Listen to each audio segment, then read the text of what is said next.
c'est le sujet de notre débat. En fait,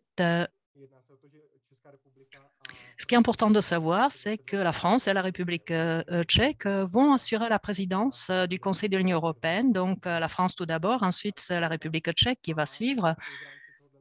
Et dans ce cadre de ces présidences, il y aura une grande attention donc, qui sera donnée à la conférence sur l'avenir de l'Europe. Donc, toutes les questions qui nous intéressent, comment l'Union européenne devrait se former, réformer, etc. Et en fait, la devise de la présidence française, c'est la relance, la puissance et l'appartenance. Donc, la puissance, ça a trait surtout à la sécurité notamment, qui se traduit par les tentatives, aux efforts du président de la République, donc Emmanuel Macron. Et la conférence sur l'avenir de l'Europe, c'est un des outils justement qui va en fait guider le cheminement de l'Union européenne dans les années à venir. On va donc parler aujourd'hui de ce qui est commun, de ce que lient les Européens, ce qui pourrait éventuellement renforcer le sentiment d'appartenance. Donc, permettez-moi tout d'abord de passer la parole à Zdeněk Berane, qui est notre directeur. Ensuite, je vais passer la parole tout d'abord à Monsieur l'ambassadeur Alexis Dutertre et ensuite aux autres. Donc, Zdeněk, la parole est à toi. Permettez-moi. Bon après-midi, mesdames et messieurs. En nom de l'Institut européen, j'ai le plaisir de vous accueillir aujourd'hui à l'occasion d'un débat consacré à l'avenir de l'Europe que nous organisons avec la Fondation Robert Schuman, l'Institut français et l'ambassade de France en Prague. Maintenant, si vous permettez, je vais passer au tchèque, car le français que je connais, je l'ai appris en 2001 lorsque j'ai étudié en France dans le cadre du programme Erasmus. Et je ne vais pas vous torturer avec mon accent tchèque. Zmínil jsem studium ve Francii. Donc, j'ai bien dit que j'avais étudié en partie en France il y a 20 ans. Et il y a encore 12 années avant, la France était le premier le premier pays libre que j'avais visité en tant que tchèque, tchécoslovaque.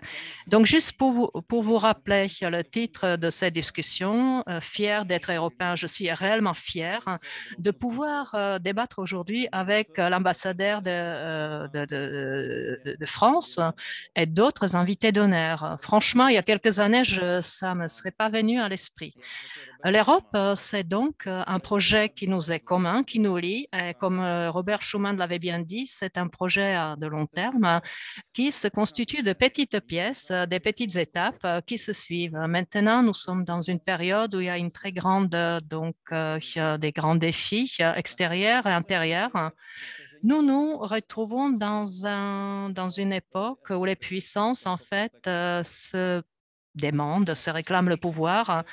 Et il faut donc se poser certaines questions. Donc, le trio, la France, la République tchèque et la Suède qui vont assurer la présidence du Conseil de l'Union européenne. Donc, ces trois pays ont des sujets un tout petit peu différents. Par exemple, pour les Tchèques, ce sont les relations transatlantiques qui sont importante. La France, la République tchèque et la Suède sont peut-être plus enclins au commerce extérieur, plus libre et donc plus libéral. Mais il est important de rechercher ce qui nous lie, ce qui nous est commun. Il ne faut pas oublier que la situation telle que nous la vivons aujourd'hui est assez exceptionnelle. Et en même temps, nous avons quelque chose derrière nous. Nous avons vraiment des bonnes raisons d'être fiers, mais il faut faire beaucoup d'efforts pour également satisfaire les générations qui vont nous suivre. Merci beaucoup de votre participation et j'espère que nous allons avoir un débat fructueux. Donc, merci beaucoup, Zdeněk. Et maintenant, je vais passer la parole à Monsieur l'ambassadeur Alexis Dutertre. Monsieur l'ambassadeur, je vous en prie. Dobry den, ou plutôt Dobre odpoledne, comme on dirait ici. Bienvenue à tous et je suis très heureux de pouvoir ouvrir ce débat et de retrouver quelques visages connus, que ce soit à Prague ou à Paris. Et donc, ça me fait très plaisir d'être à la fois de retrouver les collègues du think tank Europeum, mais bien sûr de la Fondation Robert Schuman, de pouvoir revoir Jean-Dominique Giuliani notamment, mais aussi nos amis du ministère des Affaires étrangères. Je vois Yann Schneiderhoff qui est ici avec nous. Je voudrais revenir sur quelques points en introduction et après, naturellement, je laisserai les think tankers professionnels et puis place au débat public pour ce sujet. J'ai peut-être trois éléments que je souhaiterais mentionner avant cette séquence importante qui sera constituée par la succession des présidences françaises puis tchèques du Conseil de l'Union européenne, donc une grande année européenne pour nos deux pays, ou j'aurais même tendance à dire une année franco-tchèque pour l'Europe. La première chose, c'est que nous prenons cette présidence tournante du Conseil de l'Union européenne dans un contexte où l'environnement de l'Union européenne a radicalement changé, où les défis auxquels l'Union européenne fait face sont profondément différents de ceux que nous avons pu connaître même en 2008, lors de la précédente présidence française, où pourtant il y avait déjà, où c'était les prémices, où c'était avant la grande crise, Lehman Brothers et toute une série de crises qui ont suivi.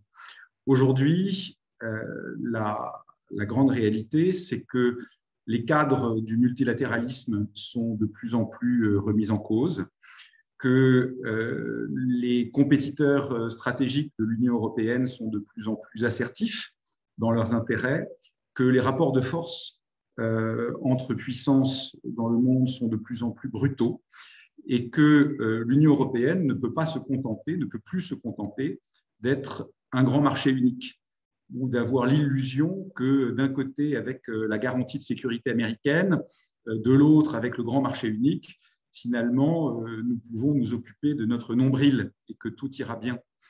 Aujourd'hui, derrière le débat sur l'autonomie stratégique, ou plus précisément sur le sujet de la souveraineté européenne, c'est l'enjeu de savoir si l'Union européenne est capable de décider par et pour elle-même en fonction de ses intérêts dans un monde où la compétition mondiale, y compris à nos frontières immédiates, est devenue beaucoup plus brutale et pour lequel l'Union européenne doit s'affirmer.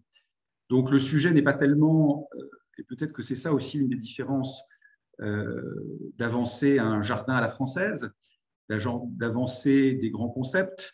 Et d'ailleurs, vous aurez remarqué que pour la première fois depuis très longtemps, il n'y a pas de grand agenda, je dirais, de réforme institutionnelle. Pendant très longtemps, nous avons avancé à coup de réforme des traités. Et aujourd'hui, ce qui nous caractérise, ce que nous cherchons à faire, c'est d'avancer de façon pragmatique, mais en même temps très réaliste, sur ce sujet de la souveraineté européenne, ou en tout cas d'une Union européenne capable de décider en fonction de ses intérêts qu'elle détermine elle-même par et pour elle-même. C'est l'objectif avec la boussole stratégique, puisque ce sera le premier livre blanc de l'Union européenne en matière de politique de sécurité et de défense. Mais ça vaut aussi quand on parle d'enjeux de souveraineté technologique, quand on parle d'un acte sur les puces, sur l'intelligence artificielle, sur l'hydrogène, sur une série de chaînes de valeur sur lesquelles il nous faut maîtriser les technologies ou alors être dépendants. Et le sujet de la dépendance, on l'a vu avec le Covid, est quelque chose que majoritairement les Européens n'ont pas envie de faire l'expérience. Et puis le troisième point que je voudrais mentionner dans cette introduction, c'est les priorités qui sont celles de la présidence française. Nous avons annoncé relance, puissance, appartenance. Et le sujet de l'appartenance est aujourd'hui en réalité un des sujets les plus importants, puisque c'est à la fois celui qui nous pousse, comme toujours, à nous poser la question de la proximité entre l'Europe et ses citoyens. mais c'est aussi celui qui fait et notre attachement et nos valeurs. On voit bien qu'aujourd'hui, le débat sur l'état de droit en Europe est un enjeu fondamental, c'est un enjeu d'appartenance et c'est un enjeu auquel il nous faut faire face et il nous faudra faire face au cours de cette présidence. On voit bien que nos démocraties sont aussi menacées. On peut penser aux menaces hybrides, on peut penser aux cyberattaques, on peut penser à un certain nombre de processus de déstabilisation des processus démocratiques au sein de l'Union européenne.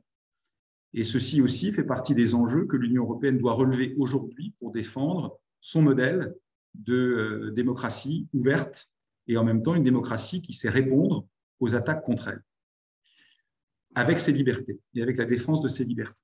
Et puis enfin, il y a ce qui a toujours été difficile dans le projet européen, c'est l'association des citoyens. C'est l'enjeu naturellement de la conférence sur l'avenir de l'Europe et nous aurons à tirer des conclusions politiques sous notre présidence de tous les débats qui ont lieu ou qui continuent d'avoir lieu dans le cadre de la conférence sur l'avenir de l'Europe. Mais nous avons aussi à promouvoir toute une série de politiques concrètes pour que nos citoyens se sentent proches de cette Union européenne qui en réalité travaille pour eux. Aujourd'hui, dans ma génération, mais dans les générations après, nous avons tous connu Erasmus ou la mobilité. La présidente de la Commission européenne, dans son discours sur l'état de l'Union, a annoncé un nouveau programme, ALMA. Il y a en réalité toute une série d'enjeux qui nous permettent aujourd'hui très concrètement de rapprocher l'Union européenne de ses citoyens. Je pense que ça aussi, c'est un des éléments importants pour nos présidences françaises, tchèques, puis suédoises dans ce trio de présidences, afin de montrer qu'on est capable de relever les défis de la souveraineté européenne à l'heure du XXIe siècle, dans un monde plus compétitif aujourd'hui, mais que nous sommes aussi capables de construire une Europe moins théorique, plus pragmatique et plus proche de ses citoyens. Pardon d'avoir été un peu long, mais voilà un petit peu les quelques éléments d'introduction que je pouvais mentionner depuis Prague, en vous souhaitant, et je reste naturellement, d'excellents débats et en me réjouissant d'avoir tous les think tankers et spécialistes avec nous aujourd'hui. Un grand merci. Merci beaucoup. Merci beaucoup également à vous de vos paroles d'introduction. J'aimerais bien maintenant vous présenter nos invités qui vont échanger entre eux. J'aimerais bien également m'adresser à vous et de vous inviter d'écrire vos commentaires ou vos questions directement sur le Facebook, commentaires, ou bien si vous nous suivez directement sur le Zoom, vous pouvez utiliser le chat et y poser vos questions. Alors, encore une fois, j'aimerais bien vous dire, alors si vous nous suivez en Facebook, alors si vous préférez suivre le débat soit en tchèque, soit en français, vous pouvez utiliser le link et vous pouvez également vous connecter sur Zoom où vous avez la traduction simultanée de ce débat d'aujourd'hui. C'est-à-dire les invités alors, qui ont échangé avec vous, ils auront tous à peu près 10 minutes alors, pour s'exprimer. Alors, nous avons ici deux invités de France, deux invités de République tchèque. Le premier, c'est Jean-Dominique Giuliani. C'est le président de la Nation Robert Schuman France. Bonjour, monsieur. Bonjour. Nous avons Zuzana Stuchlikova, alors, qui est collaboratrice de notre Institut Think Tank européen. Nous avons Pascale Joannin, directrice générale de la Fondation Robert Schuman France. Et pour le côté tchèque également, Jan Schneidhoff, qui est directeur de la direction d'analyse et de planification de politique étrangère. Alors, bonjour à vous tous. Compte tenu, alors que j'ai reçu l'information que Zuzana Stuchlikova sera censée nous quitter un peu pour des obligations qui sont ailleurs. Alors, j'aimerais bien te donner la parole tout de suite, Zuzana, pour que toi, dans un espace de 5 minutes ou 10 minutes que tu auras à ta disposition, nous présentes alors ta position et tu peux renouer au débat ou bien aux idées qui ont été maintenant exprimées par nos deux invités. Alors, merci de m'avoir invité. Alors, je suis vraiment très contente de pouvoir participer à ce panel. Je dois dire que déjà, le nom de ce débat est vraiment très provocateur parce qu'on échange très souvent sur ce thème, mais avec des amis qui sont en dehors de la bulle européenne, c'est-à-dire la question comment est-ce qu'on utilise le mot l'Europe. Alors, quand je dis à mes amis ou à ma famille que je dis qu'il existe conférence sur l'avenir de l'Europe, ils me corrigent et ils me disent que je dois dire que c'est conférence sur l'avenir de l'Union européenne. Parce que là, dire européen, c'est-à-dire nous sommes citoyens de l'Europe ou bien nous sommes citoyens de l'Union européenne. Pour moi, c'est la même chose en principe et je crois que pour pas mal de personnes également, c'est la même chose aussi parce que les deux termes sont pratiquement équivalents pour nous, mais ça c'est vraiment comme le torchon rouge à quelqu'un. Je veux dire que pour moi-même, je suis vraiment une citoyenne fière de l'Union européenne et je dois dire que c'est travailler pour l'Union, c'est vraiment un travail au quotidien. C'est-à-dire si nous investissons ce travail dans quelque chose, c'est nous alors qui voulons que le projet ait plus de succès et qu'il fonctionne. Et c'est quelque chose qui me rend fière. Ainsi, j'arrive maintenant à la présidence. Et en ce qui concerne ma fierté d'être européenne, alors c'est quelque chose pourquoi je n'ai pas de mérite. Je suis contente, je suis heureuse, mais c'est la même chose comme avoir deux jambes, deux bras. C'est quelque chose qui m'a été donné, c'est très bien, mais je ne sais pas s'il y a une réponse facile à la question est-ce qu'on est fier d'être européen?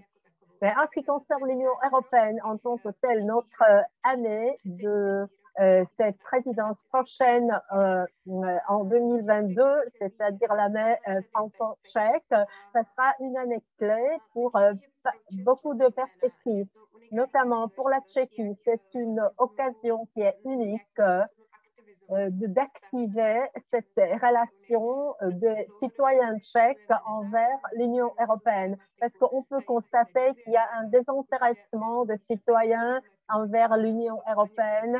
Et si on regarde les résultats du baromètre, alors on voit que les Tchèques sont vraiment une des nations très eurosceptiques. Et comme nous tous, alors, nous avons pas mal d'espoir dans la présidence, alors j'espère que cette présidence peut être une rupture, mais nous sommes alors sur la bonne voie vraiment de rater cette occasion. Ah, ça, c'est vraiment dommage, car c'est le gouvernement alors, qui est maintenant en démission. Alors, il y avait toujours cette narration alors, très négative. Alors, la présidence est quelque chose dans laquelle nous n'allons pas alors, investir beaucoup beaucoup. Alors, c'est quelque chose, c'est un mal qui est nécessaire. Après, ça a évolué. Alors, nous avons peu d'argent. Alors, ça sera problématique. Alors, c'était de nouveau un contexte négatif. Et maintenant, nous sommes dans une phase où le nouveau gouvernement alors est confronté à beaucoup d'attentes. Et de l'autre côté, la situation n'a pas amélioré. En plus, alors, nous avons toujours alors, cette situation où le nouveau gouvernement n'a pas été encore désigné, etc., etc. Alors, on peut s'attendre à une nouvelle approche, mais à un nouveau budget. C'est un point d'interrogation, mais le nouveau gouvernement aura à travailler avec les ressources qui ont été déjà définies. Les attentes, alors que tout sera autrement, sont grandes, mais la possibilité de le faire vraiment est assez limitée. Moi, j'espère vraiment sincèrement de me tromper. Je pense ou j'espère qu'on saisira cette occasion. Mais si on regarde dans les médias, la présidence tchèque, alors se situe souvent alors dans les contextes problématiques, etc. Je pense qu'il est vraiment formidable que des débats comme celui d'aujourd'hui existent, parce que je pense que c'est notamment la société civile qui a la potentiel de mettre quelque chose alors d'actif de nouveau dans ce marasme quotidien. parce que ce sont les médias qui souvent apportent des nouvelles ou des informations sur des situations qui sont plutôt négatives. Mais je pense que la société civile a quand même l'occasion de porter des sujets qui sont positifs et de faire en sorte à ce que le citoyen trouve à travers cette présidence une valeur ajoutée pour eux-mêmes du fait de notre adhésion à l'Union européenne. Et je suis maintenant alors devant le dernier sujet, alors qui a pour objectif alors d'être ce canal, c'est-à-dire c'est la conférence sur l'avenir de l'Europe.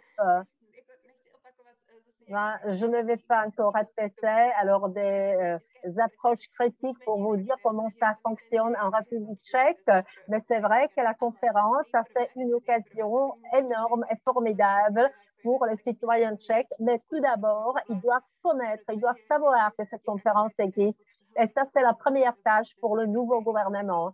Parce qu'en ce qui concerne les activités qui existent en République tchèque, ils sont en nombre très limité et souvent sont-elles concentrées dans des grandes villes où ce sont des canaux alors, qui sont assez traditionnels par laquelle la communication européenne se passe et il n'y a rien qui dépasserait le cadre d'une communication tout à fait courante. C'est-à-dire, si nous voulons saisir cette conférence comme une impulsion nouvelle pour renouveler cette approche des citoyens d'avoir ou de sentir cette identité européenne, il y a énormément de travail à faire et je serais vraiment très contente si ce ne sera pas seulement la tâche des ONG ou bien de la société civile.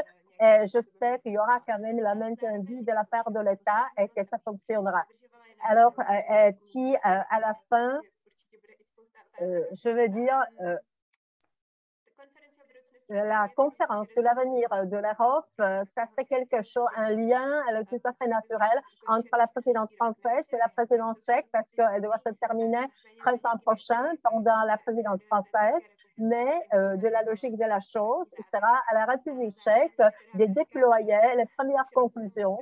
Et on peut s'attendre, et ça a été dit déjà par des représentants des institutions européennes, s'il y a certains alors canaux alors qui vont faire la bonne preuve, il sera quand même la volonté de le maintenir même après la fin de la présidence française ou après la fin de la conférence sur l'avenir de l'Europe. Peut-être nous allons continuer dans cet esprit, peut-être sous une autre forme, mais ça, c'est un des sujets qui est commun pour les deux États. Ça sera la grande tâche alors de s'acquitter avec des idées qui vont arriver de la part du public, des citoyens. Et comme il n'est pas dit alors dès le début de quelle manière les résultats doivent être déployés ou implémentés, c'est-à-dire toute la période du printemps prochain sera dans la procédure de décisionnelle, comment déployer alors ces résultats et qu'est-ce qu'on doit faire avec. J'espère que cette tâche commune tchéco-française aura un bon aboutissement. Merci.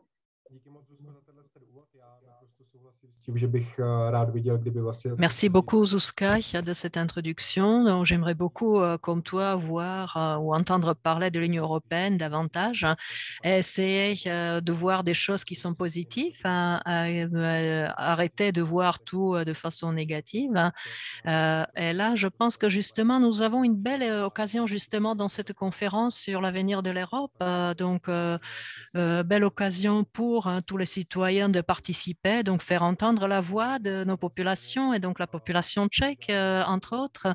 Maintenant, permettez-moi de passer la parole à Monsieur Jean-Dominique Giuliani, président de la Fondation Robert Schuman. Vous avez donc à peu près 10 minutes, cher messieurs, pour donc une introduction. Ensuite, il y aura un débat également avec les gens qui nous écoutent. Merci beaucoup. Merci beaucoup, cher ami. Je voudrais en profiter pour saluer la présence de l'ambassadeur de France, M. Dutertre, que je remercie infiniment d'avoir bien voulu honorer ce débat de sa présence, et de M. Steinhoff aussi. Je suis très, très sensible à ceux qui participent et qui bénissent en quelque sorte de leur présence nos discussions. Nous avons voulu, et c'est pour ça, chers amis d'Europeum, que nous vous avons contacté, nous avons voulu, en accord avec notre ministre de l'Europe et notre président de la République, venir écouter nos collègues. Et nous nous promenons par Zoom ou en avion, quand on le peut, dans toutes les capitales de l'Union pour écouter. Souvent, on reproche aux Français d'avoir tellement d'idées qu'ils n'ont pas le temps d'écouter. Eh bien, écoutez, nous sommes là pour écouter, partager, parce que, comme l'ambassadeur l'a dit fort justement, l'Union européenne est à un tournant avec de nouveaux défis. Zuzana le rappelait à cet instant. En réalité, ce dont nous avons besoin, c'est de nous réapproprier l'Europe, ou peut-être, en France comme en République tchèque, s'approprier tout simplement l'Europe, qui est une construction magnifique, qui a 70 ans, qui est compliquée à comprendre, qui est devenue extrêmement juridique, parfois diplomatique, et on a le sentiment qu'elle se fait sans voir vraiment les résultats. Alors, c'est la raison pour laquelle le président Macron a souhaité que nous trouvions un moyen d'associer les citoyens. Et je crois que tous les chefs d'État et de gouvernement en sont convenus, et on a lancé cette conférence pour l'avenir de l'Europe pour essayer de faire participer les citoyens. Je veux dire qu'en France, l'événement a pris une grande ampleur, et il y a quelques heures à peine, notre ministre des Affaires européennes, M. Clément Beaune, a reçu les contributions de plusieurs milliers de citoyens qui se sont réunis et avec des méthodes modernes de participation où on peut s'exprimer, on peut réfuter, on peut débattre. Ils ont dégagé un certain nombre de revendications, d'appréciations et de réflexions qui, à mon avis, seront très utiles pour que nos responsables gouvernementaux puissent réorienter la manière dont la gouvernance de l'Union européenne fonctionne. Et de ce point de vue, l'année 2022 est une chance pour la France et la République tchèque, puisque nous allons travailler en commun. Je sais que nos diplomaties travaillent déjà en commun. Il faut maintenant que nos citoyens apprennent l'habitude de mieux se parler. Et merci, chers amis d'Europeum, de nous donner l'occasion de cette discussion. J'espère que nous pourrons la conduire physiquement en présence, et je vous promets que dès que nous pourrons, nous viendrons vous rendre visite à Prague, et vous êtes bien évidemment les bienvenus à Paris. Alors juste quelques réflexions que je voulais partager avec vous. Beaucoup a été dit pour planter le décor. Je crois que la présence de l'ambassadeur de France et son discours montrent bien combien nous sommes impliqués, nous Français, dans cette politique européenne, et combien jamais, je crois, nos autorités n'ont été aussi actives sur la scène européenne. Et ce que vous pouvez attendre de la présidence française, qu'un diplomate peut peut-être pas dire aussi brutalement que moi, c'est un total engagement de notre président, de nos diplomates, mais aussi de notre société française, parce que nous avons envie d'Europe et nous avons envie de partager davantage d'Europe. Il est vrai que la construction européenne aujourd'hui, son fonctionnement manque de visibilité. Je crois que nous pouvons en retrouver une partie par l'efficacité de nos politiques. Regardez ce qui s'est passé avec les vaccins. Le premier réflexe a été de dire début 2020, au début de la crise sanitaire, où est l'Europe, elle ne fonctionne pas, etc. 18 mois plus tard, nous sommes les premiers producteurs mondiaux de vaccins. Nous avons permis à tous les États membres d'avoir accès à des vaccins au meilleur prix, et nous allons continuer pour essayer de sortir ensemble de cette crise sanitaire avec des conséquences très concrètes, la création d'une agence spécialisée pour lutter contre les maladies infectieuses, des rapatriements, des relocalisations, comme le disait monsieur l'ambassadeur, de production qui nous permettent de garantir la sécurité de nos citoyens. Alors tout ça, ça nécessite une communication, une pédagogie qui soit plus intense que ce à quoi nous assistons aujourd'hui. Et là, vous avez, comme nous, dans votre pays et au niveau européen, un rôle très particulier à jouer, c'est-à-dire exiger, notamment vous avez un nouveau gouvernement, c'est l'occasion, exiger de partager, de débattre de toutes ces questions, et pour mieux comprendre ce qui est fait et ce qui reste à faire. Beaucoup est fait aujourd'hui au sein de l'Union européenne, mais cette Union européenne, finalement, elle veut préserver les identités nationales, il n'y a aucun doute là-dessus, et en même temps partager ce qu'on ne peut plus faire tout seul. Et monsieur l'ambassadeur Duterte a évoqué quelques questions, j'en retiendrai deux.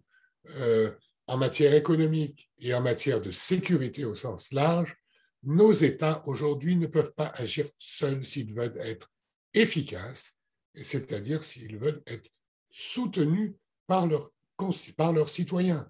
Donc nous devons apprendre ensemble, et c'est difficile, y compris pour la France, croyez-le, à essayer, par exemple, pour les matières de sécurité, de mieux partager avec nos partenaires la boussole stratégique.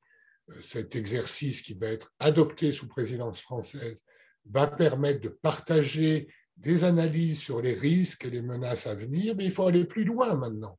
Et je sens que nos citoyens sont prêts à y aller à condition qu'on guide la réflexion, qu'elle soit concrète et qu'on n'attende pas la prochaine crise. Vous savez combien aux frontières de l'Europe aujourd'hui il y a de difficultés menaçantes.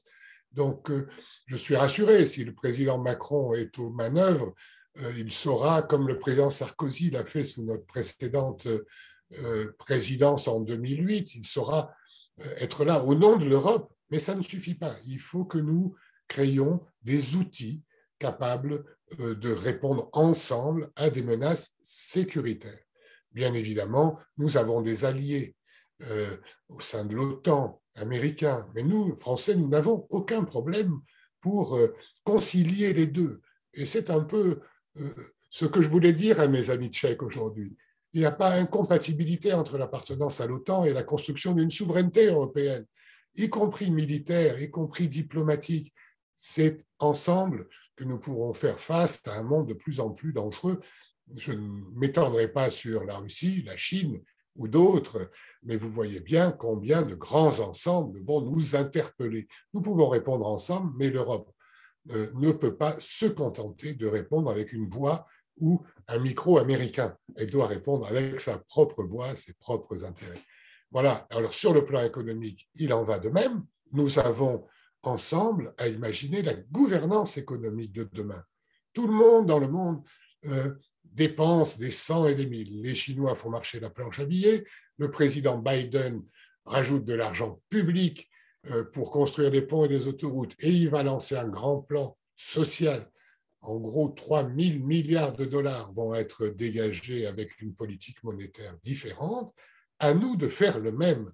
On ne peut pas avoir d'un côté les frugaux et de l'autre ceux qui ont une autre vision de l'économie. Nous devons retrouver la croissance que notre capacité industrielle et de production nous permet, et pour cela réinventer une politique économique dont Madame Lagarde, la présidente de la Banque centrale, donne déjà un peu le signal.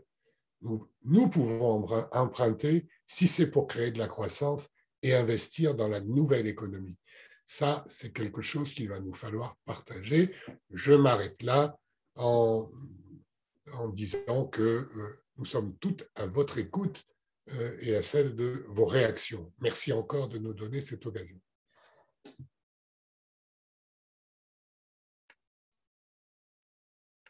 Merci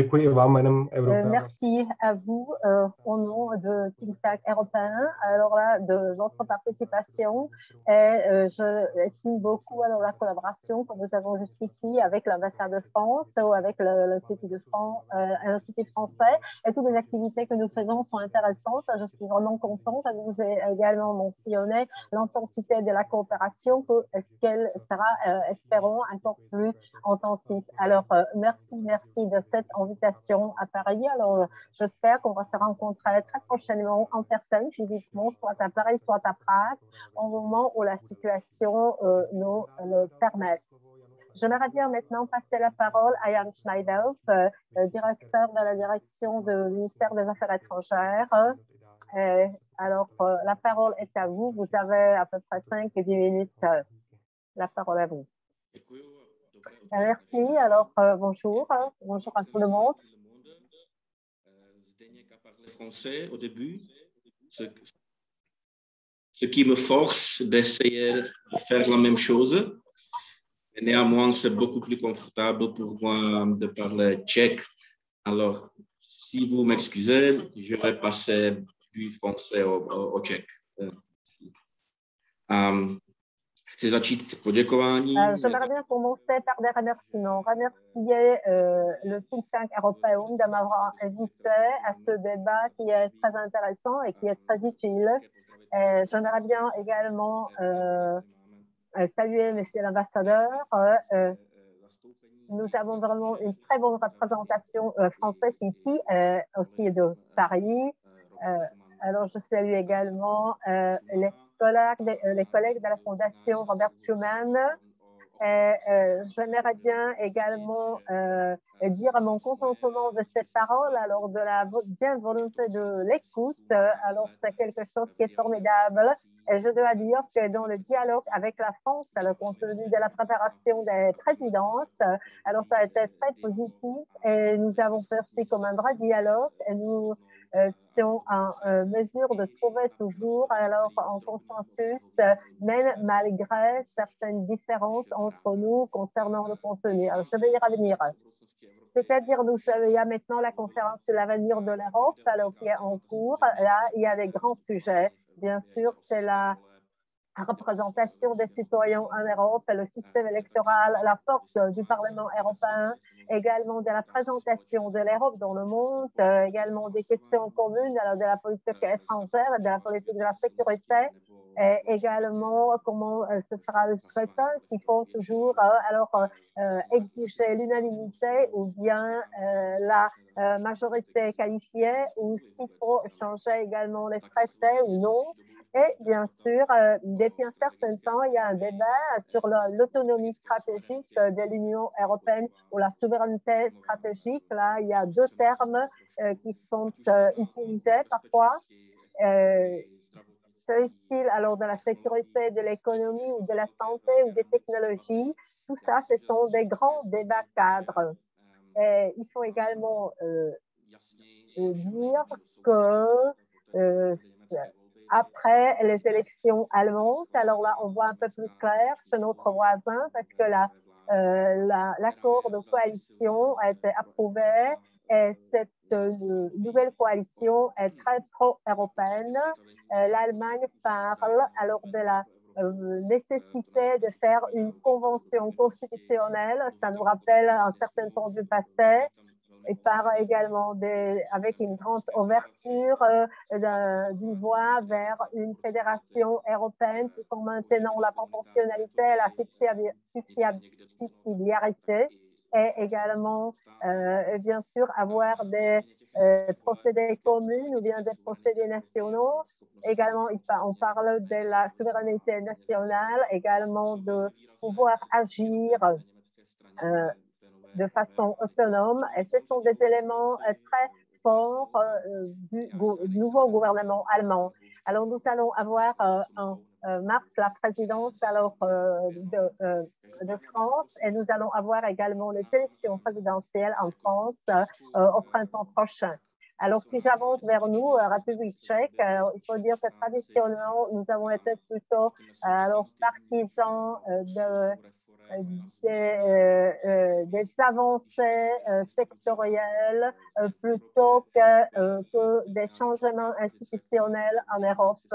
C'est la position officielle tchèque, mais elle n'est pas si rigide, mais il y a certaines nuances, et le nouveau gouvernement peut y apporter également des nouveaux tons. La Tchéquie alors est toujours contre les petits candidats et elle a gardé un certain scepticisme. Elle ne veut pas modifier les traités fondateurs, etc. Je veux mentionner quand même notre programme commun de la présidence, c'est-à-dire le trio de la présidence, la France, la République tchèque et la Suède. Je suis vraiment très heureuse que déjà en temps présent, nous puissions dire que la préparation du trio s'est passée très très bien, et le plusieurs tours de débat ou des échanges a abouti à un consensus, à un bon accord, il y avait plusieurs points où il a fallu mener une discussion plus longue. C'était la migration, c'était le changement climatique, les nouvelles technologies, également les sanctions extraterritoriales et également sur les relations transatlantiques et quel nom donner. Mais on a réussi quand même à dépasser des problèmes ou des différences avec les Français, avec les Suédois. Et je pense que nous avons déjà le programme final. Et en ce qui concerne les priorités tchèques, alors dans ce c'est-à-dire les liens de l'Europe, avoir une Europe solidaire, avoir une Europe forte, avoir une Europe qui est interconnectée. Et nous, en tant que ministère des Affaires étrangères, nous avons essayé de condenser encore et de clarifier. Nous disposons alors d'un document qui est sectoriel, ministériel, pour des relations extérieures. Mais ça, bien sûr, il peut y être des modifications avec le nouveau gouvernement, mais je pense que les modifications seront minimes. Alors, nous avons trois piliers, l'Europe forte, l'Europe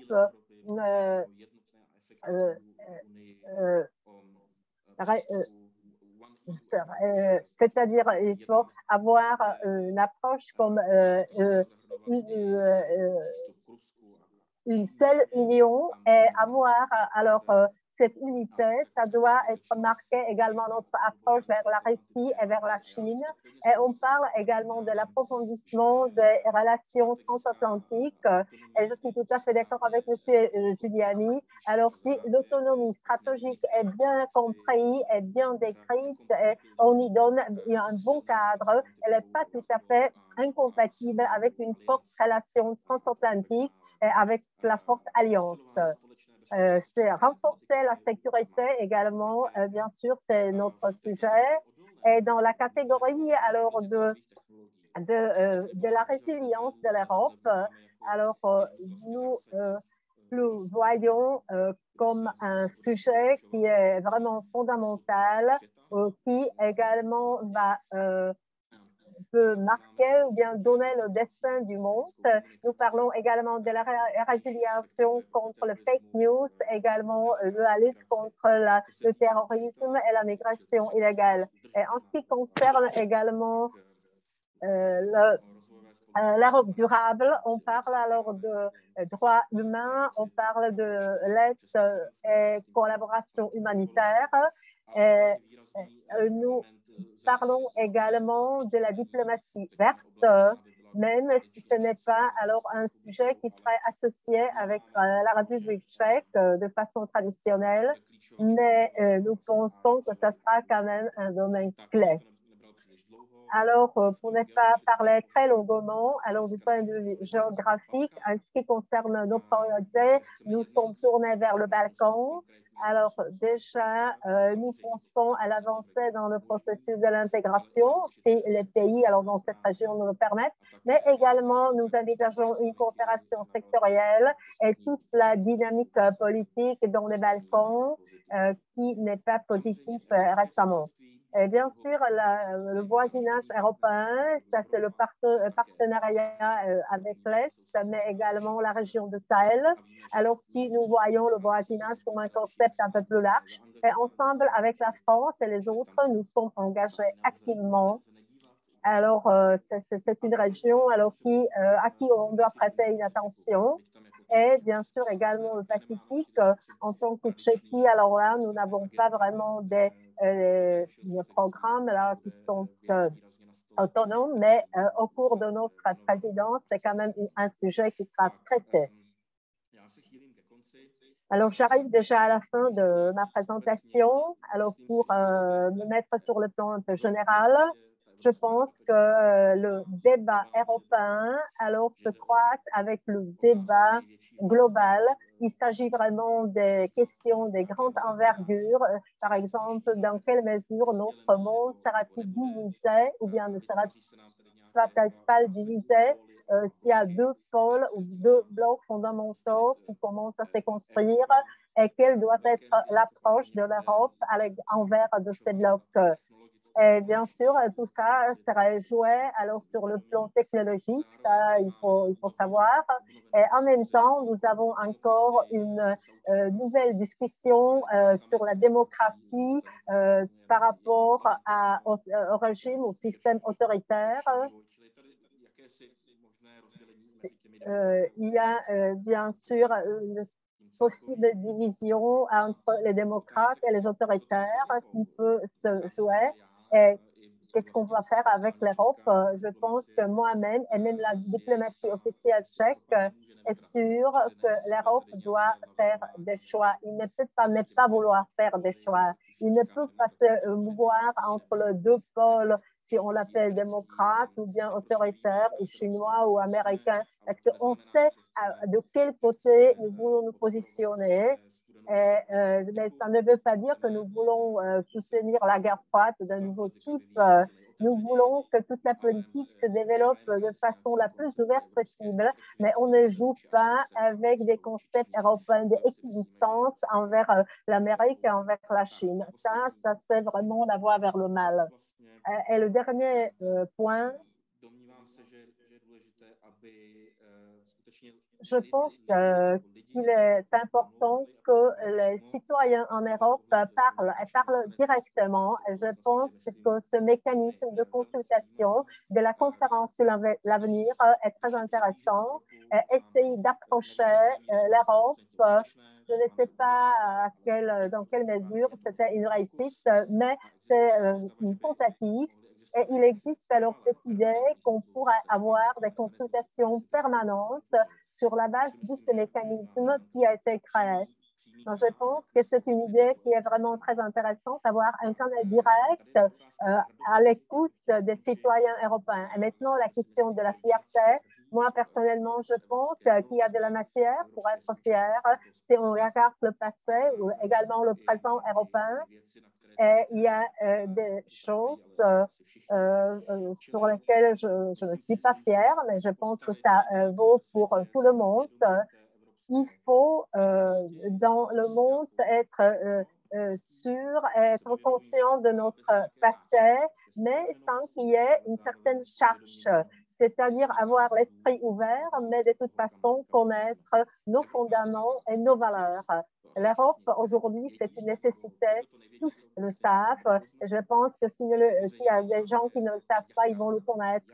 Maintenant, la question se pose. Quelle Europe? Comment va-t-elle fonctionner? Merci. Merci beaucoup, Monsieur Schneidauf, de cette introduction et de ce constat tout à fait clair qu'il n'y a plus de choix pour nous entre l'Est et l'Ouest. Je suis très heureux que vous ayez mentionné donc un certain nombre de domaines. Je pense que nous devrions avoir des débats en fait pour chacun de ces domaines que vous avez mentionnés. En tout cas, je pense que c'est justement la conférence sur l'avenir de l'Europe.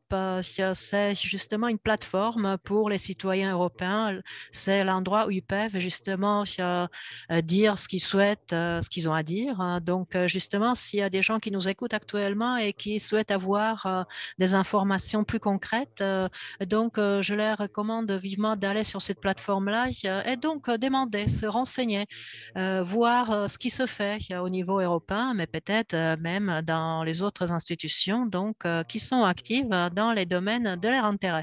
Merci beaucoup de votre introduction. Et maintenant, je vais donner la parole à Madame Pascale Joannin, la directrice générale de la Fondation Robert Schuman. À vous, chère Madame. Merci beaucoup. Alors, je suis très ennuyée parce que je ne parle pas le tchèque et je ne vais pas pouvoir vous dire quelques mots. Et donc, je m'en excuse d'avance. Vous êtes bien meilleurs que nous. Moi, je voudrais rebondir sur le titre « Fier d'être européen ».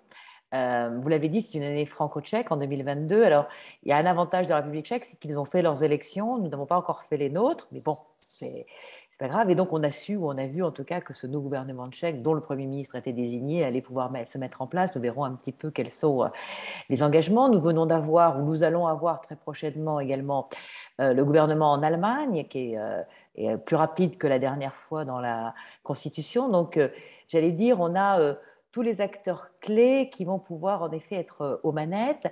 Et en France, quand bien même nous avons cette élection présidentielle suivie de ces élections législatives, ça a déjà été le cas, je crois, en 1995, nous saurons faire face et essayer d'utiliser tout le temps qui est possible pour la consacrer à l'Europe, puisque nous avons de toutes les façons un président de la République qui est l'un des plus européens, enfin élu comme le plus européen en 2017 et probablement l'un des plus européens encore en 2022 si il se présente. Alors, on peut être fier d'être européen quand en effet on a des politiques européens qui s'engagent et qui expliquent pourquoi ils sont européens, qu'est-ce qu'ils font pour le bien des citoyens. Je crois qu'il y a une grosse épreuve de communication. Alors, on l'a fait dans les cadres des conventions sur l'avenir de l'Europe. Il faut le faire de manière plus systématique, que ce soit au niveau des institutions européennes qu'au niveau des gouvernements nationaux, pour expliquer en effet les choix. Je rappelle que nous présiderons, la France et la République tchèque, une des institutions, le Conseil, pas l'Europe, hein. Et donc, il faut également, donc, on pourra communiquer les Français d'abord, puis les Tchèques et les Suédois sur les positions arrêtées au Conseil, donc c'est-à-dire la deuxième chambre législative de l'Union. Hein, c'est les gouvernements, mais ils sont la deuxième chambre. Et il ne faut pas oublier qu'il y en a une première, qui est celle qu'on élit directement. Et d'ailleurs, ce n'est pas inintéressant parce qu'en 2022, il va y avoir, j'allais dire, le renouvellement du Parlement européen à mi-mandat. Théoriquement dès le mois de janvier, avec normalement un nouveau président, des nouveaux présidents de commission, etc. Et j'allais dire, nos trois présidences, notre trio, va être amené un petit peu à préparer ce grand rendez-vous aussi citoyen que sont les élections européennes qui auront donc lieu en mai 2024.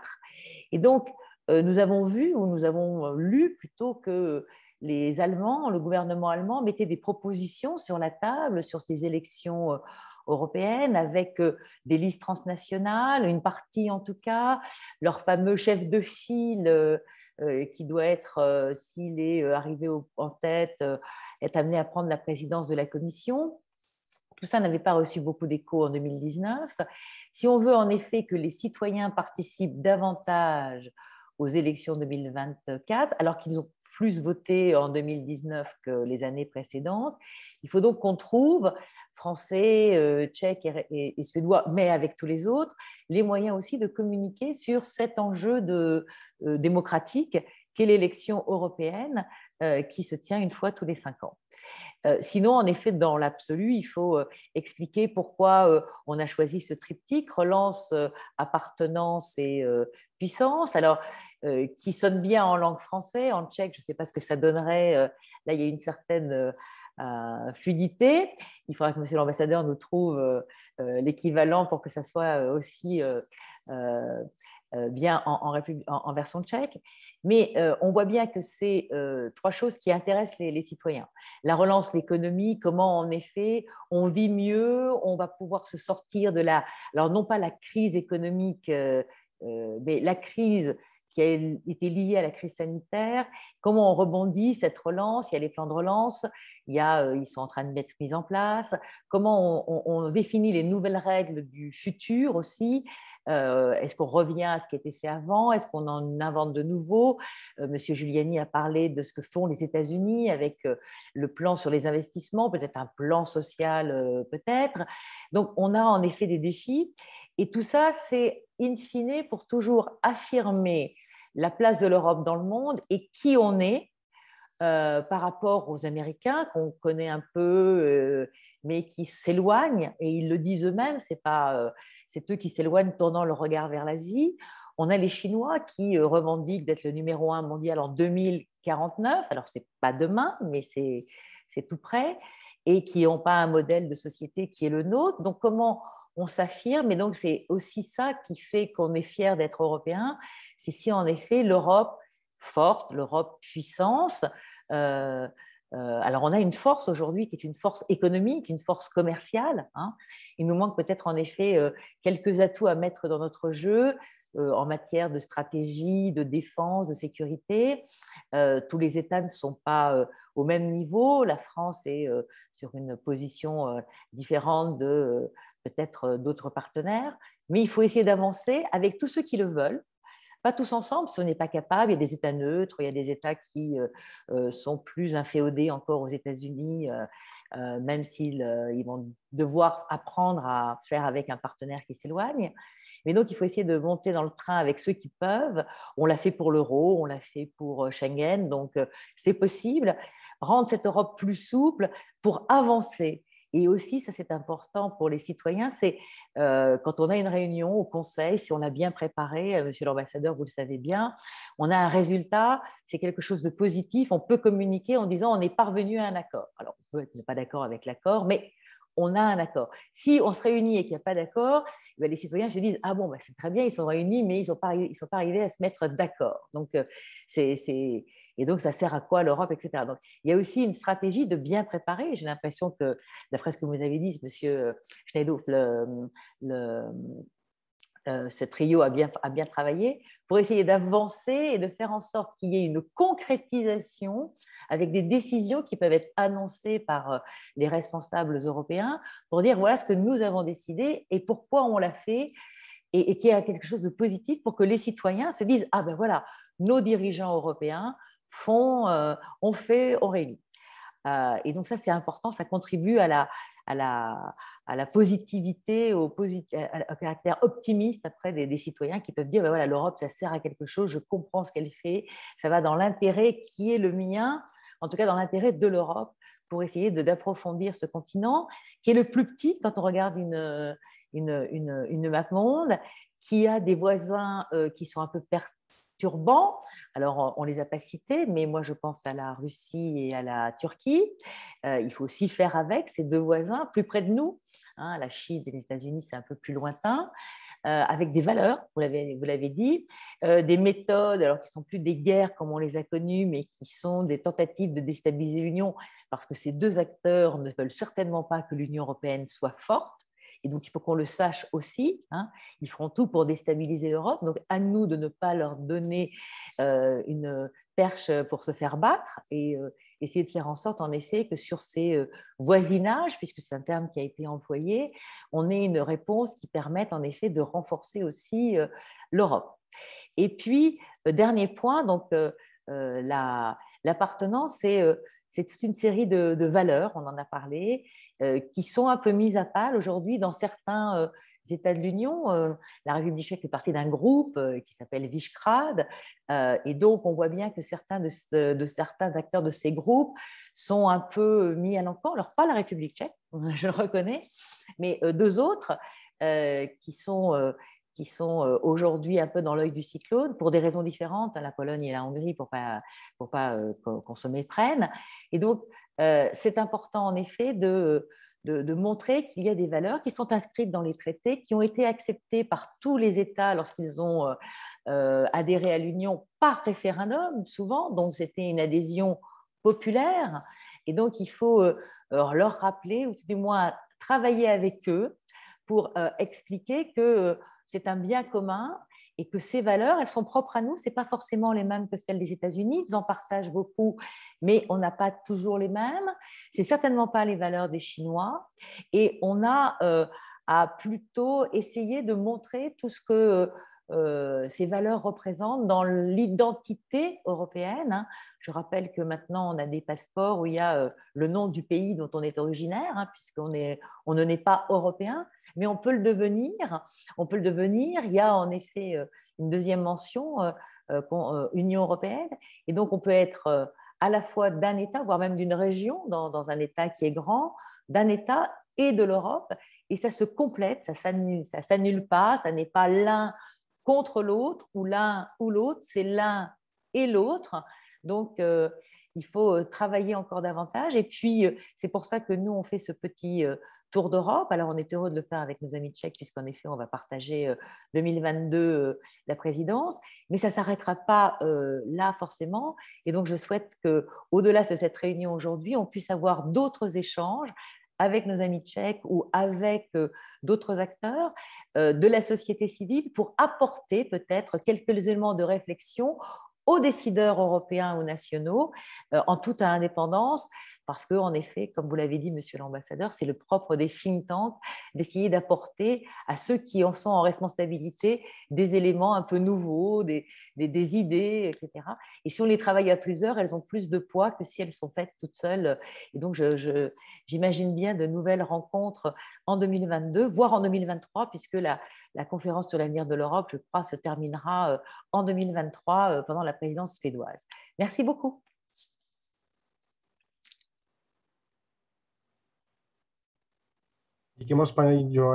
Merci, Madame Jeannin. Alors, je suis très heureuse que vous ayez également mentionné les élections européennes au Parlement européen, parce que la République tchèque est toujours la dernière en ce qui concerne la participation à ces élections. Et ça serait vraiment idéal, alors si ce sujet serait plus évoqué et si l'intérêt des citoyens pour les élections au Parlement européen sera supérieur à celui des années précédentes. Et merci également des autres sujets que vous avez traités, également de nous avoir présenté certains défis qui nous attendent. Je vais ouvrir maintenant la discussion. Il y a déjà plusieurs questions qui sont arrivées à nous. Alors, si vous voulez participer, vous pouvez écrire les questions dans le chat. Je vais tout de suite vous poser la question, qui est également la question d'un de nos spectateurs. Si on parle de l'intégration européenne, alors c'est l'idée de l'intégration européenne, alors dans les années 50, alors c'était la coopération des États avec le but de maintenir la paix en Europe pour prévenir les conflits de la Grande Guerre ou de la Deuxième Guerre mondiale. Alors ça a construit cette intégration européenne comme nous la connaissons aujourd'hui. Alors nous avons des États qui ne font pas la guerre entre eux. Et nous vivons une période qui est historiquement très longue sans guerre. Mais qu'est-ce qu'on peut percevoir comme l'intégration européenne, comme l'idée principale de cette intégration européenne aujourd'hui, qui devrait être expliquée également au public? C'est Milan Kupka, qui démontre maintenant quels sont les objectifs de l'intégration européenne aujourd'hui et qu'est-ce qui devrait être expliqué aux citoyens pour le pourquoi de l'Union européenne. Alors, je vais commencer par M. Schneider.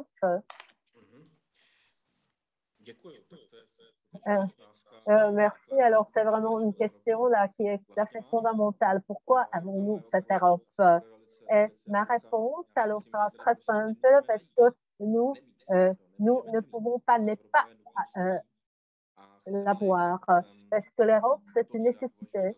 Et si nous voulons avoir quelque chose que je considère comme des conditions fondamentales pour une bonne vie, alors là, je dois citer la liberté, la sécurité, la prospérité, et aucun de ces trois éléments dans l'époque actuelle de mondialisation et de l'imposition de la politique comme elle fonctionne aujourd'hui, aucun de ces trois éléments n'est possible sans l'Europe, sans l'intégration européenne. On peut peut-être se mettre dans des spéculations tout à fait sauvages, comment est-ce que ça fonctionnerait sans l'Europe, mais si nous envisageons l'Europe de tout regard possible, on pourrait trouver beaucoup de risques si on ne veut pas être membre d'un grand ensemble. Alors pour moi, la question Europe, oui ou non, ça ne se pose pas comme ça. L'Europe doit y être. Et c'est pour nous, l'Europe, c'est la démocratie, la sécurité, la prospérité. Et maintenant, il s'agit seulement comment le faire. Alors nous, en tant que si nous travaillons avec le public et si nous faisons des sondages, ce sont les thèmes alors de prospérité et sécurité. Ce sont deux thèmes qui sont souvent cités par le public tchèque. Et maintenant, je me pense à public français. Alors, quel est pour les Français? Qu'est-ce que ça veut dire l'intégration européenne? Comment est-ce qu'ils perçoivent les Français cette intégration?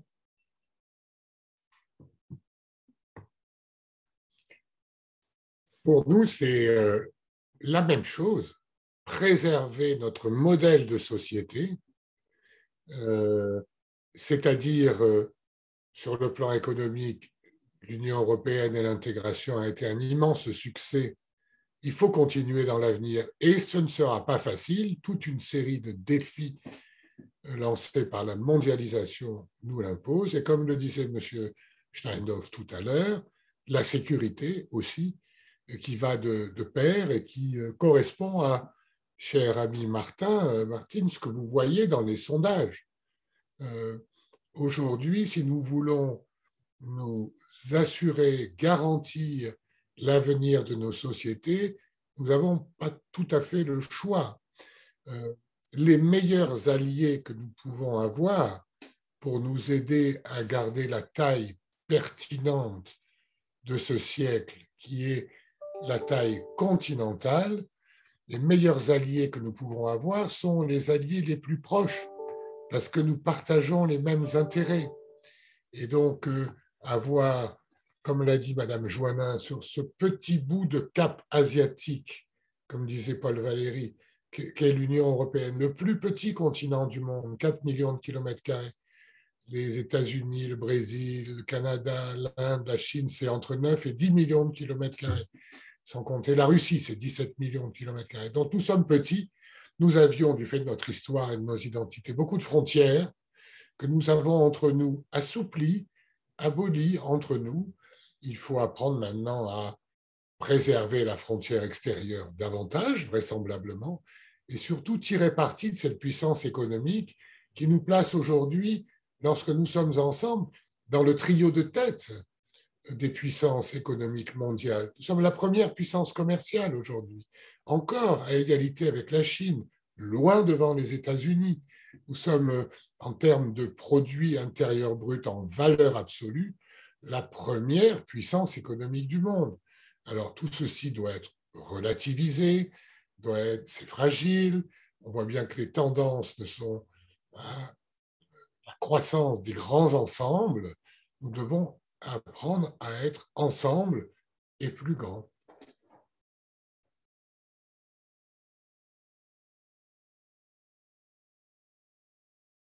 Díky moc, paní Joannin, jak to vnímáte vy a kdybyste měla zmínit možná... Merci beaucoup, Madame Joannin. Quel est votre point de vue? J'espère qu'on pourra encore poser la question à Monsieur l'ambassadeur. Mais maintenant, donc, Madame Joannin, donc, pourquoi, pour les Français, pourquoi nous sommes dans cette Union européenne et pourquoi elle existe et pourquoi avoir les pays tels que la République tchèque sur le bord? Alors, je ne vais pas faire d'histoire, mais l'Union s'est créée pour ne plus faire la guerre sur ce Já continent. nebudu tady opakovat historii, ale Evropská unie vznikla. Et donc, en effet, on a créé l'Union européenne, enfin la communauté européenne, au départ pour ne plus avoir à connaître les conflits entre nous, hein, et notamment entre la France et l'Allemagne. Et ça, c'est le principal acquis de l'Union européenne.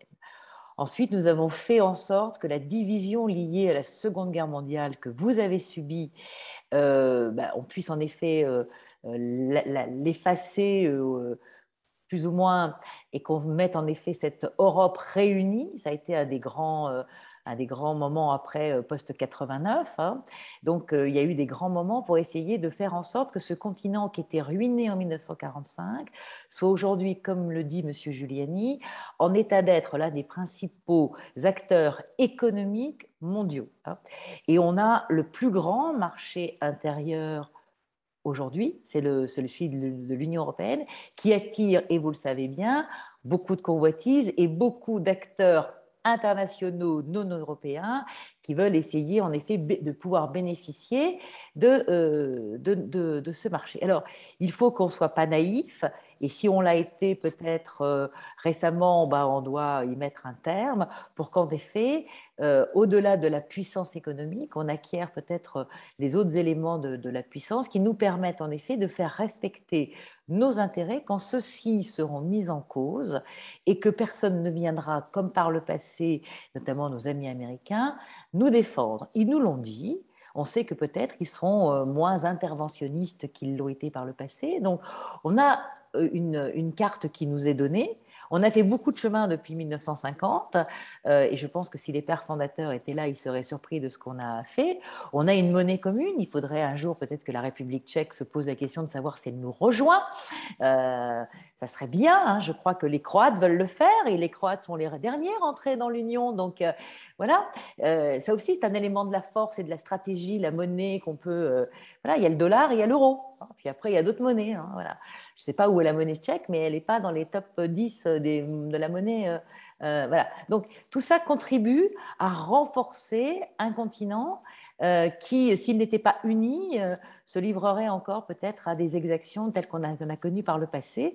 Donc, ça, c'est plutôt bien. Et donc, je souhaite en effet qu'on continue ensemble, à 27, à trouver le chemin qui nous mènera vers une Europe plus forte au XXIe siècle.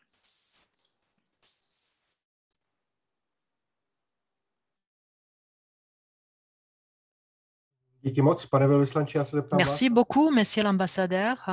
Donc, quelle est votre expérience donc avec la République tchèque, la France? Donc, justement,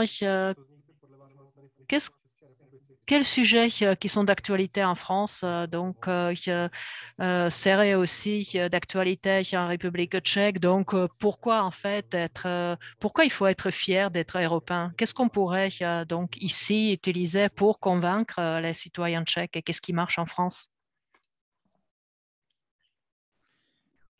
Je ne vais pas répondre tout à fait comme ça à votre question, parce que je pense que la question à laquelle nous cherchons tous à répondre, c'est pourquoi l'Europe aujourd'hui, pourquoi l'intérêt de l'Union européenne aujourd'hui, et qu'est-ce que ça apporte aux citoyens. Peut-être que nous n'avons pas bien su communiquer, mais pour nous, il y a comme une évidence qui est que l'Union européenne, c'est le bon niveau, le bon levier de réponse pour chacun d'entre nous, citoyens européens, chacun d'entre nous, nations européennes, face à la mondialisation et dans la mondialisation. Je crois que c'est une erreur fondamentale de considérer qu'on soit un grand, un moyen, un petit État membre, chacun pourrait individuellement faire face seul aux défis qui nous sont posés.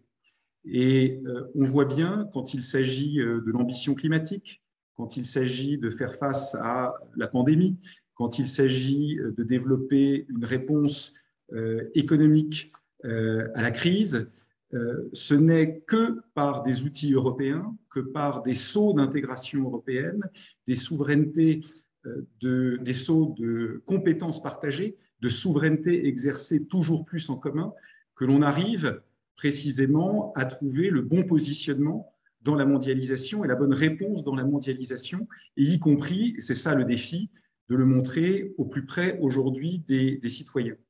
Donc, non seulement l'Union européenne, c'est le bon levier, le bon outil pour chacune de nos nations pour faire face à la mondialisation, mais c'est aussi la meilleure façon de préserver ce que nous sommes et de préserver notre liberté et notre souveraineté.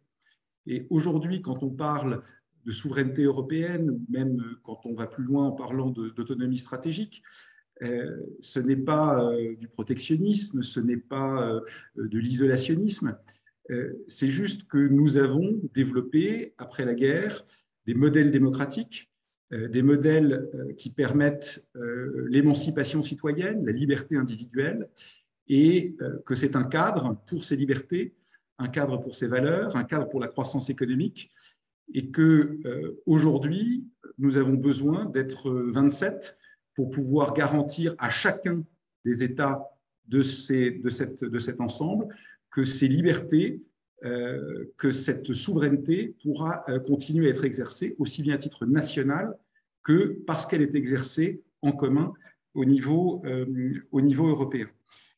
Le deuxième élément que je voudrais mentionner, c'est qu'il y a des acquis qui sont tellement évidents qu'on ne les voit plus. Bien sûr, on peut parler de la paix. Alors évidemment, on a l'habitude, on n'est plus en guerre et donc on considère que tout va bien. Mais moi, je prends un exemple très clair. Je crois que vous avez tout à l'heure mentionné le fait que les Tchèques étaient peut-être parmi les plus eurosceptiques, ou en tout cas ceux qui avaient le plus de doutes à l'égard de l'Union européenne.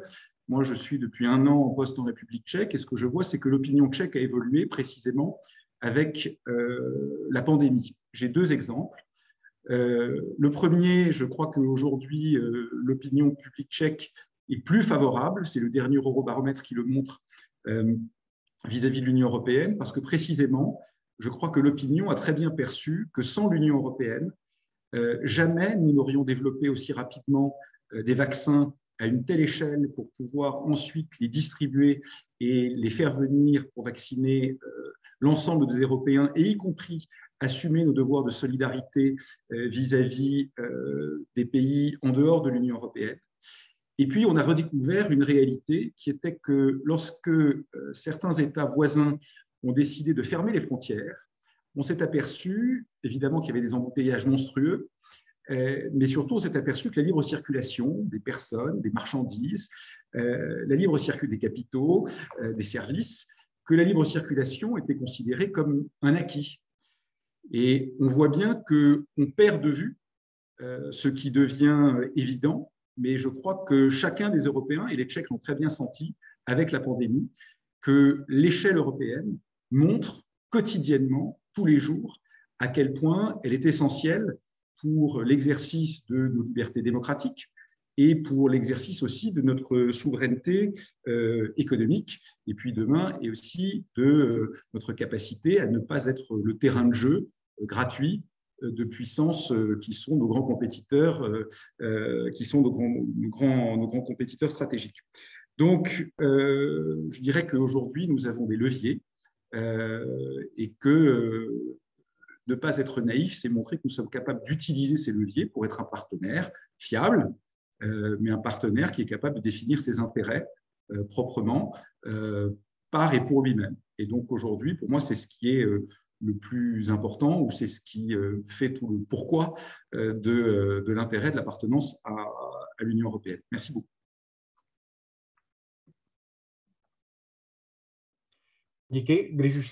Merci beaucoup. Donc, puisque nous avons déjà abordé ce sujet-là, donc je vais vous poser la question suivante qui a été posée par quelqu'un qui nous suit.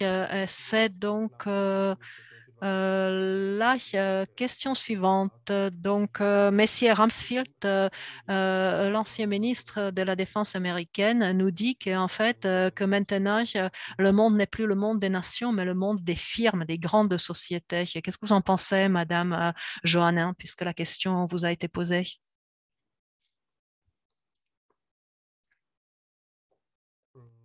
Il y a des grandes firmes partout dans le monde. La puissance n'est pas forcément la taille. Et puis, il y a en effet un secteur où elles sont plutôt d'une même nationalité, donc il faut veiller à ne pas se laisser écraser.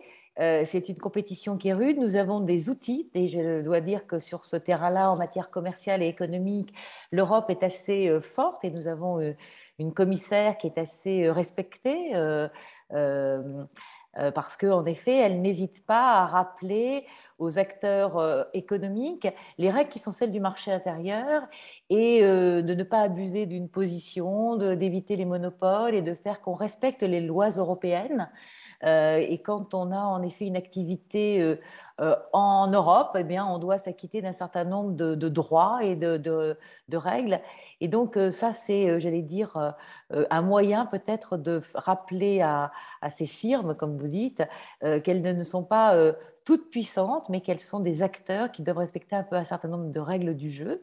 Et à nous également de faire en sorte que ceux qui sont européens, parce qu'il y en a quelques-uns, on oublie, hein, on est en matière, dans certaines matières, enfin, il s'est passé un salon récemment et je crois qu'une entreprise européenne a connu un carnet de commandes bien plus rempli que son compétiteur américain. Donc voilà, il faudrait aussi peut-être en parler. Ça fait partie des choses qui existent où en effet, on a en effet, nous Européens aussi, un certain nombre d'entreprises hein, dans différents secteurs qui sont des acteurs de premier plan, et il faut peut-être en effet qu'on en parle davantage pour que tout le monde connaisse en effet que ces entreprises existent et qu'elles sont bien plus puissantes qu'elles n'en ont l'air. Voilà.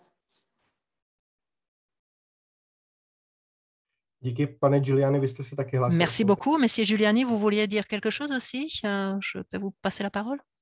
Oui, je voulais dire raison de plus pour se mettre ensemble, pour que nos États se mettent ensemble dans le cadre de procédures qui respectent nos identités et dans le cadre de traités qui nous permettent de travailler en commun dans des lieux, Bruxelles et Strasbourg, où nous élaborons les règles en commun. Raison de plus pour nous mettre ensemble, pour garder ce que nous disions tout à l'heure, nos valeurs, c'est-à-dire que les règles de la vie en société n'appartiennent pas à tel ou tel groupe privé, mais elles appartiennent à toute la communauté nationale, européenne, et elles doivent être démocratiquement décidées.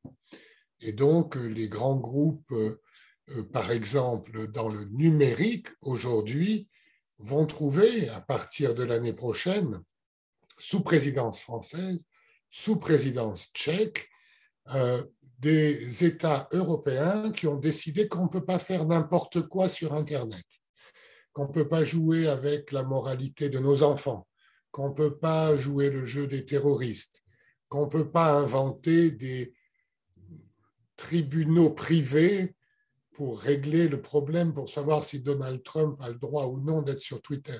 Tout ça, ça appartient aux institutions démocratiques. Il va y avoir le Digital Market Act et le Digital Service Act qui sont à l'agenda de nos présidences.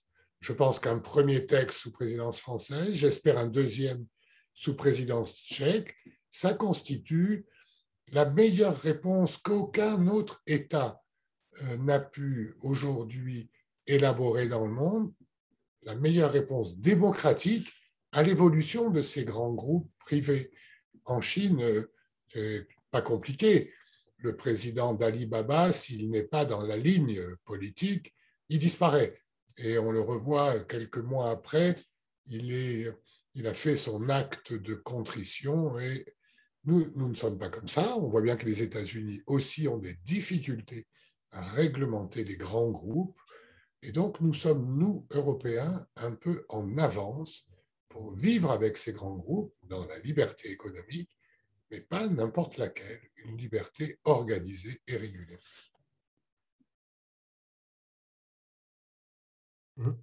Díky moc za odpověď, bohužel už se blížíme ke konci. Merci beaucoup. Malheureusement, nous approchons donc la fin. J'ai encore deux questions et je vous demanderai donc d'y répondre très brièvement.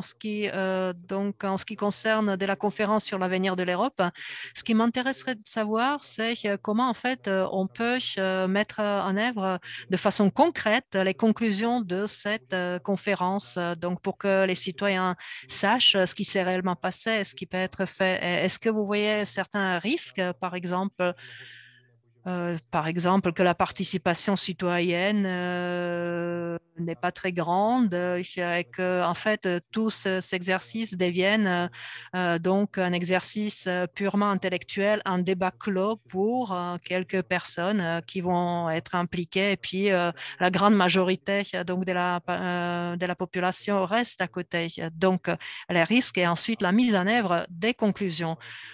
Donc je demanderai d'abord à M. Giuliani. Je fais confiance au président Macron, croyez-moi, il va mettre le sujet sur la table avec ses collègues.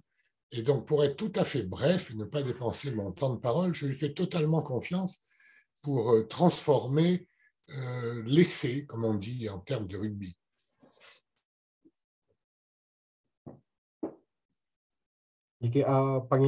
Merci beaucoup. Et Madame Johanna, donc qu'est-ce qu'il faut faire justement pour que ce débat ne reste pas un débat vraiment clos entre quelques acteurs? Comment motiver en fait la grande population pour qu'elle y participe réellement? Cette affaire déjà de communication, il faut déjà que tous les citoyens savent que ça existe. Il y a une plateforme accessible en plusieurs langues, donc il faut que les organisations, que ce soit de la société civile ou des entreprises, ou tous les acteurs disent, voilà, vous avez la parole, c'est un moment qui va être, et que en effet les gens puissent y participer, donc sachent que ça existe et puissent se connecter. Donc je pense qu'il faudrait qu'en effet, ça soit dans les médias, qu'il y ait une campagne dans les médias pour que les gens y aient accès. Et puis après, c'est une question de la responsabilité politique du gouvernement tchèque, en l'occurrence, puisque en France, nous, il y a eu plein de réunions organisées en régions, justement, pour que ce ne soit pas que les grandes villes, et des régions métropolitaines et puisque nous sommes un pays un peu particulier, notre outre-mer. Hein, donc, il y a eu 5 réunions dans les autres régions. Tout ça a été rendu public. Et quand on fait participer les gens, on a des surprises parce qu'il y a aussi des gens qui sont soi-disant pas très européens, mais qui s'intéressent à ce sujet parce que, comme l'a dit monsieur l'ambassadeur, il n'y a pas vraiment d'autre alternative, c'est une nécessité. Donc, ils participent et nous-mêmes, on a fait à la Fondation des petits panels, alors plus modestes, hein, où on s'est retrouvé avec des gens qui étaient très engagés, très volontaires sur l'Europe et qui décoiffaient un peu parce que ce n'étaient pas des habitués des cercles européens et ils disaient les choses un peu brutes de décoffrage, mais au moins ça avait l'avantage de pouvoir mettre un peu des idées, du piment pro-européen dans les discussions.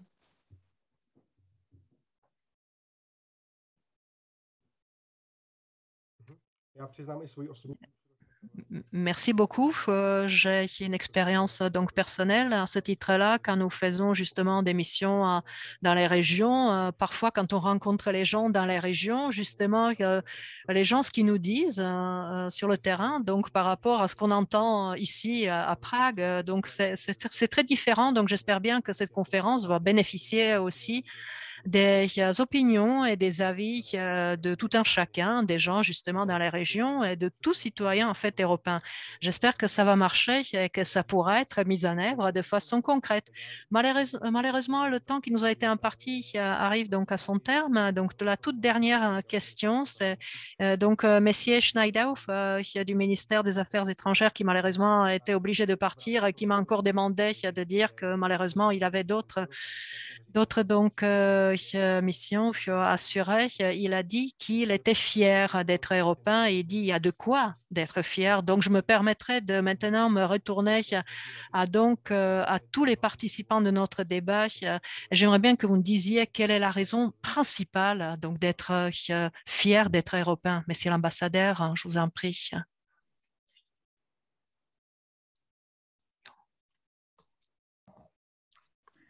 Alors, s'il faut faire bref, la raison principale d'être fier d'être européen, c'est que c'est un mode d'association qui nous permet de rester libres et d'exercer en commun notre souveraineté, mais rester libres ensemble.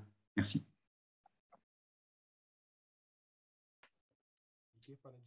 Merci beaucoup, Monsieur Giuliani.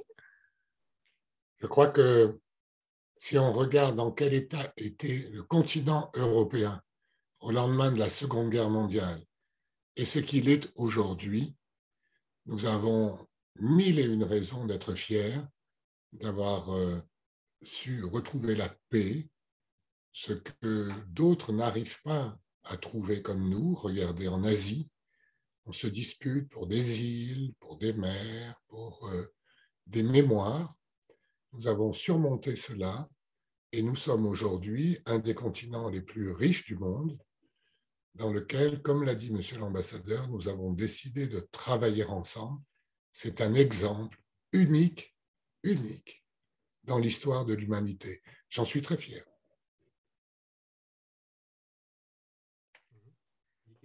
Merci beaucoup. Et Madame Johannin, je vous en prie. Je vais être très courte aussi. Moi, je vais être très courte aussi. Je pense qu'en effet, quand on est européen et grâce à l'Europe, on peut avoir un avenir. Et donc, c'est l'avenir qui nous permet d'être ensemble. Donc, voilà, on a le 21e siècle est à nous et il peut être européen.